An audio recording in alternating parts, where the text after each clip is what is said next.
John Lennon had a profound impact on the music business, but he was also quite forthcoming about the musicians who had an impact on him and his music. Actually, the celebrity shared a fresh discovery that he loved a few days before his untimely death on December 8, 1980. In Bermuda, when recording his last album, Double Fantasy, the vocalist first heard the American new wave band, the B-52s. He was a huge fan of the band's 1978 self-titled first album, with the track Rock Lobster being his favorite, according to Far Out magazine. The interview was filmed on December 5, 1980, and he told Rolling Stone, "I was at a dance club one night in Bermuda." But that was back in 1980.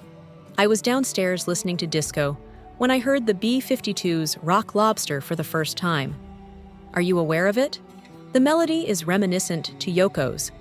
The band's debut single to reach the Billboard Hot 100 was Rock Lobster, which was initially published in April 1978 and reissued in July 1979, in addition to its number one spot on Canada's RPM national chart and its number 37 spot on the UK's singles chart in August 1979.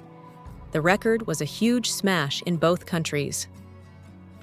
After taking a 5-year break from making music, John Lennon returned to the studio full-time with the 1980 release of Double Fantasy, a collaborative album with Yoko Ono. Album of the Year was awarded to the album in 1981 by the Grammys. It was placed 29th on Rolling Stone's list of the 100 best albums of the 1980s in 1989 and featured in Rolling Stone's 80 Greatest Albums of 1980 list in 1980. France, Hong Kong, New Zealand, and the UK all certified it as platinum.